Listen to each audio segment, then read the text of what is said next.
Leucorrhoea, श्वेत प्रदर।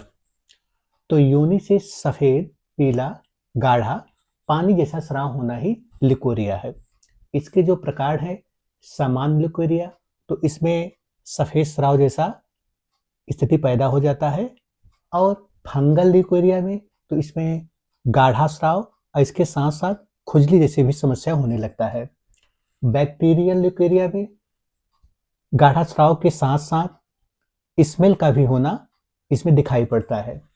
और STD से जुड़े जो समस्या होते हैं तो इसमें तेज स्राव के साथ साथ तेज दुर्गंध और कभी कभी ऐसे लोगों में दर्द की भी समस्या बनी रहती है। और कुछ मामलों में रक्त मिला जो स्राव होता है तो सफेद स्राव में हल्का सा रक्त जैसी स्थिति बन जाती है, तो ऐसा लक्षण इसमें दिखाई पड़ता है।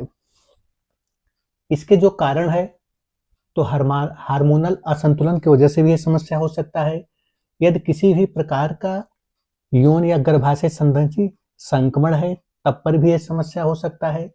जिन लोगों में कमजोरी और एनीमिया है उनमें भी यह लक्षण दिखाई पड़ता है। डायबिटीज में असुरक्षित यौन संबंध की वजह से भी यह समस्या हो सकता है। कुछ मामलों में जो लोग साफ सफाई के ध्यान नहीं देते हैं उनमें भी चांस है लिकोरिया होने की समस्या हो जाती है।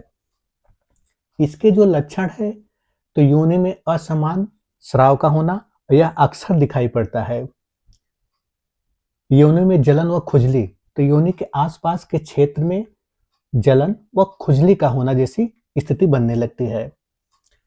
दुर्गंध, तो योनि से निकलने वाले स्राव में दुर्गंध का होना, तो ऐसी भी स्थिति बन जाता है। और दर्द का होना, तो पेल्विक क्षेत्र में दर्द का होना, पिंडलियों में दर्द का होना, इसके साथ साथ कमर में दर्द का होना, तो ऐसा लक्षण इसमें दिखाई पड़ता है। और जांघ में भी कभी कभी दर्द होता है। ऐसे लोगों में, स्त्रियों में कमजोरी व थकान की भी समस्या हो जाती है, जिससे लगातार बीच बीच में जी मचलाना या भूख कम लगना, ऐसी स्थिति भी बन जाती है। पेशाब की भी समस्या हो जाती है, तो ऐसे लोगों में बार बार यूरिन का होना और यूरिन के वक्त कभी कभी जलन का होना जैसी भी स्थिति पैदा हो जाती है। तो ऐसे प्रॉब्लम में अक्सर विशेषज्ञ से मिलना चाहिए और कुछ इसका टेस्ट भी जरूरी होता है और उसी आधार पर यह तय हो पाता है कि कितने दिन का और कितना डोज दवा चलना है। तो इसमें को टेस्ट होते हैं, तो vaginal swab test, pelvic examination, urine test, blood test, HPV test, अब पैप स्मीयर। तो जो भी जरूरी टेस्ट होता है तो उसी आधार पर डॉक्टर इसके टेस्ट को लिखते हैं और उस आधार पर ही इसका दवा होता है। लेकिन एक बात ध्यान रहे, कोई भी इलाज और निर्णय लेने से पहले डॉक्टरी सलाह जरूर ले। खुद से दवा लेने की भूल नहीं करना चाहिए। यदि ऐसी समस्या है तो कोशिश करें कि शुरुआती चरण में ही विशेषज्ञ से मिल लेना चाहिए, क्योंकि जितना आप देर करेंगे समस्याएं उतना ही बढ़ने लगता है। तो अच्छा होगा कि शुरुआती चरण में ही दिखाना बेहतर होता है। इसके साथ साथ ऐसे मामलों में जिन्हें लिकोरिया बार बार यह समस्या बना हुआ है, तो ऐसे लोगों में कभी कभी यह भी देखा जाता है स्त्रियों में कि विटामिन की भी कमी हो जाती है। तो इसमें विटामिन डी की कमी, vitamin C, B12, vitamin A की भी कमी देखा जाता है। कुछ पोषक तत्व की भी कमी हो जाती है, जैसे आयरन व जिंक का कमी होना। तो इसीलिए यह ध्यान देना होगा कि दवा के साथ साथ आप जब तक परहेज नहीं करेंगी तब तक दवा का रोल भी उतना बेहतर नहीं सिद्ध होता है। तो ऐसे मामलों में परहेज भी बेहद इंपॉर्टेंट है। परहेज का रोल भी, जब तक परहेज नहीं करेंगे तो मानकर चलिए कि दवा अगर चल भी रहा है और परहेज नहीं होगा तब पर भी समस्याएं बीच बीच में होता रहेगा। इसलिए स्त्रियों में परहेज बेहद इंपॉर्टेंट है। तो परहेज के लिए चिकना, मसाला, मीठा, जंक फूड, चाय, काफी, कोल्ड ड्रिंक और इसके साथ साथ एल्कोहल, तंबाकू, जो लोग मीट लेना पसंद करते हैं तो उनको रेड मीट अवॉइड करना है और प्रोसेस्ड मीट भी नहीं लेना है। इसके साथ साथ अपने डाइट पर भी ध्यान देना होगा, क्योंकि इसमें अक्सर कमजोरी शरीर में बन जाता है। तो इसलिए डाइट को अपना बेहतर रखें।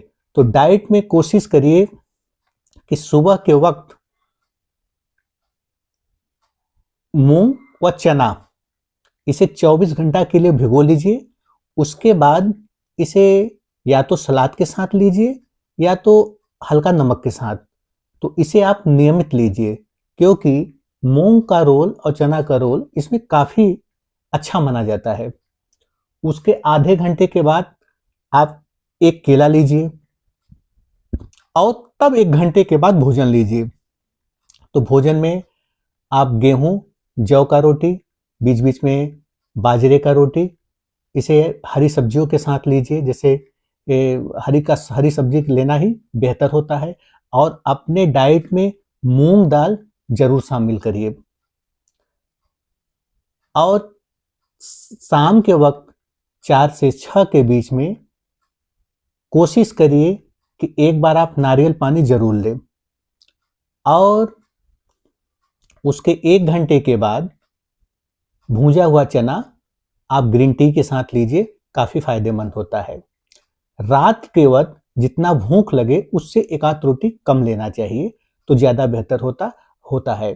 तो रात्रि के वक्त भी आप या तो दलिया लीजिए, बीच बीच में आप मूंग का खिचड़ी लीजिए, या रोटी की इच्छा है तो रोटी लीजिए और हरी सब्जी के साथ लीजिए। और उसके आधे घंटे के बाद दूध लीजिए, तो हल्का कुनकुना दूध, और बीच बीच में हल्दी वाला दूध भी इसमें काफ़ी फायदेमंद देखा गया है। ऐसे लोगों में एक चीज़ का और ध्यान देना चाहिए कि कभी कभी यह भी देखा गया है कि जो शुरुआती चरण में यदि मेथी दाने का जो पानी होता है उसे बासी मुंह खाली पेट लिया जाए तो पर भी यह काम अच्छा करता है, यदि शुरुआती चरण है तब। यदि बार बार यह समस्या हो रहा है तब इसका रोल उतना बेहतर नहीं सिद्ध होता है। तो इसका यह भी काफ़ी फायदेमंद होता है, इसे भी कर सकते हैं। और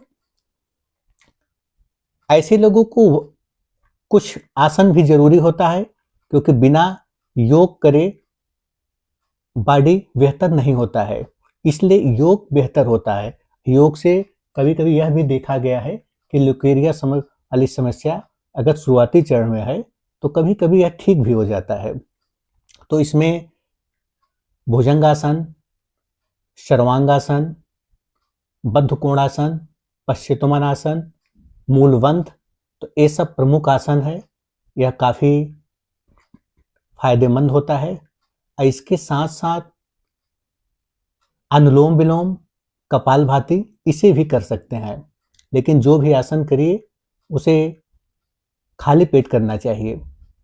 और